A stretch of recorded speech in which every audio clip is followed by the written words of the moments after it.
40 ans d'existence, la toute première technopole d'Europe à avoir parié sur la matière grise regroupe aujourd'hui 1300 entreprises et 30 000 emplois directs.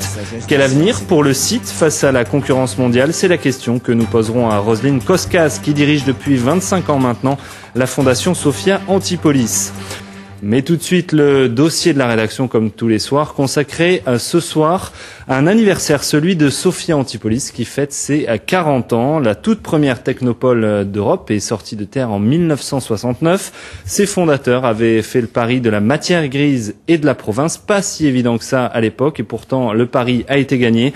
Aujourd'hui, le site abrite 1300 entreprises. Retour sur l'histoire de Sophia avec ce reportage d'Hélène Maman et de Jean-Christophe Routier.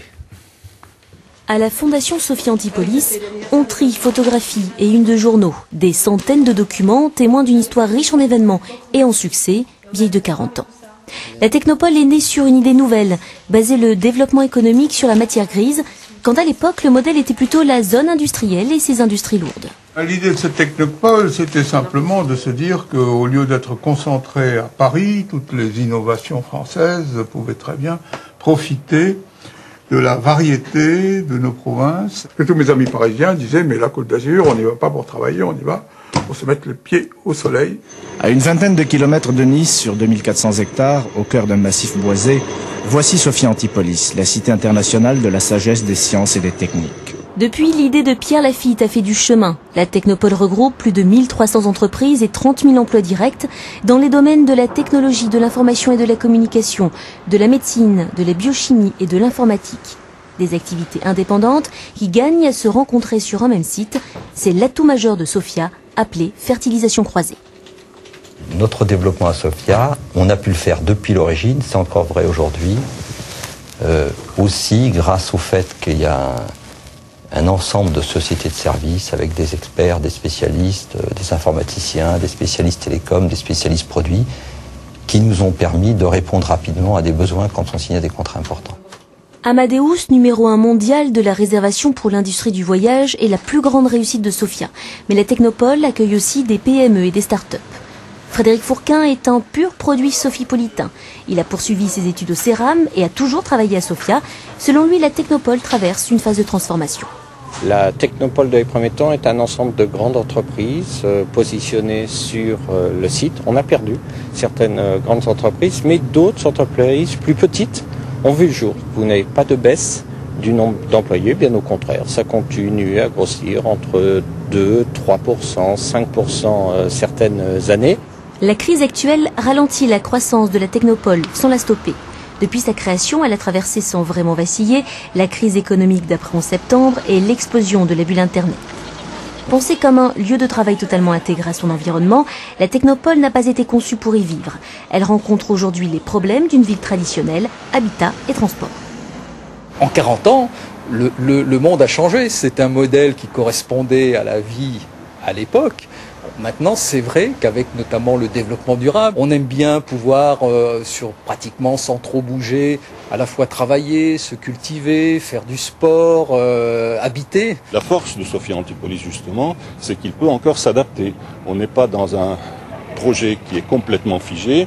Il peut évoluer, il peut se transformer. Donc cette transformation, de mon point de vue, devrait préserver l'identité. Évoluer sans perdre son identité, le projet du campus TIC en est l'illustration. Il vise à concentrer sur un même site ingénieurs, chercheurs et étudiants.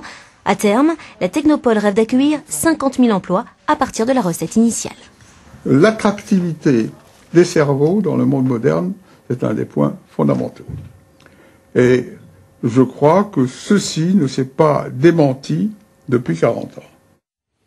Et pour poursuivre ce débat sur les 40 ans de Sophia Antipolis, invité du journal ce soir, Roselyne Koskas, bonsoir. Bonsoir. Vous êtes directrice de la Fondation Sophia Antipolis depuis 25 ans maintenant. Alors première question, vous me le disiez en préparant cette émission, c'était un pari fou de lancer Sophia Antipolis il y a 40 ans? c'est un pari fou et c'est un pari de fou. Parce que c'était imaginer que la matière grise allait venir dans une région dans laquelle il n'y avait même pas de tradition industrielle. Alors que tout était concentré à Paris à l'époque. Tout était concentré à Paris et surtout les grands efforts des gouvernements de l'époque allaient vers Fos et vers l'industrie lourde. Donc faire le pari de la matière grise, comme vous dites si bien dans votre reportage, et sur le fait que ce soit dans un endroit beau, ce que je voulais vous dire aussi, c'est que c'est un endroit qui est déjà dans le développement durable. Parce que, comme vous savez peut-être, dans le cahier de charges de départ, 2 hectares sur 3 doivent rester espace vert. Donc c'était un vrai pari. Donc on va en reparler peut-être tout à l'heure si on a le temps du développement durable. Autre question sur cette technopole. Pierre Lafitte dit dans ce reportage que la technopole est un tournant important de son histoire. C'est aussi votre avis ?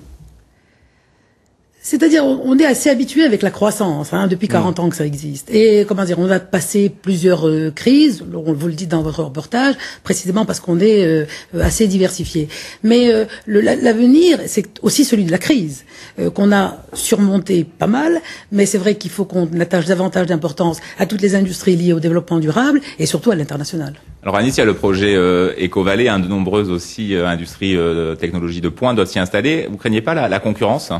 Certainement pas, parce que dans ce genre de secteur, vu de Palo Alto ou de Tokyo, l'OIN ou Sophia Antipolis fait très très loin. On a plutôt intérêt à montrer un front commun d'attraction d'entreprises et de volonté, en tout cas, d'installer la croissance économique. Il peut y avoir 2 technopoles complémentaires sur la Côte d'Azur. Il peut y avoir 2 technopoles complémentaires avec des liens.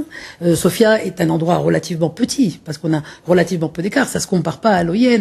On peut avoir des activités de recherche et des activités de développement dans l'OIN. Tout peut être à la fois complémentaire et même fusionnel. Parce qu'on peut imaginer que les entreprises soient installées et à l'un et à l'autre des endroits. On parlait, Roselyne Kostkas, au début de ce journal des licenciements à Monaco. C'est vrai qu'il subit de plein fouet cette crise. Et vous le disiez, Sophia Antipolis a bien résisté à cette crise. Pas ou peu de licenciements. Pour l'instant, ça va. Mais c'est vrai aussi, mais vous savez, nous avons passé diverses crises. On a passé la crise de l'informatique, on a passé la crise de l'Internet, on a passé toute une série de crises sans trop perdre des emplois, ou en tout cas, si on les a perdus, ils ont pu se retrouver sur place, parce que sur place, c'est les gens où tu as envie non pas de quitter le territoire, de ne pas quitter le territoire, et de créer des entreprises nouvelles. Donc là, on est plutôt protégé. Aujourd'hui, l'Inde est un concurrent sérieux pour Sophia Antipolis ? L'Inde, le Brésil, la Russie, la Chine, enfin tous ces grands pays qui s'appellent les BRIC, mais Sophia Antipolis est dans la mondialisation, comme la France est dans la mondialisation. C'est-à-dire, il faut que nous acceptions d'être dans des activités extrêmement technologiques, à valeur ajoutée très importante, pas de grands marchés, mais des produits avec des valeurs ajoutées qui rapportent beaucoup de bénéfices. Dernière question sur les infrastructures de Sophia Antipolis. En 40 ans, la population a grossi sur les Alpes-Maritimes. Est-ce qu'il y a des choses à changer, à revoir ? On disait dans le reportage qu'il fallait, augmenter la centralité des places. Moi, je suis assez d'accord avec ça. Il faut en effet multiplier les commerces, faire des endroits de vie. Et faire venir des transports en commun aussi jusqu'à... Faire venir des transports en commun, faire venir des transports très modernes dans le genre véhicules électriques, transports propres. Il y a beaucoup d'initiatives qui sont lancées et par les chefs d'entreprise et par les collectivités locales et aller comme ça vers l'avenir. Merci beaucoup, Roselyne Kostkas, d'avoir accepté notre invitation. Je rappelle que pendant toute cette année, vous allez fêter ces 40 ans de Sophia Antipolis avec beaucoup d'animations. Et ces animations, on peut les retrouver sur le site internet www.sophia-antipolis.fr. Merci beaucoup d'avoir accepté notre invitation. Merci à vous.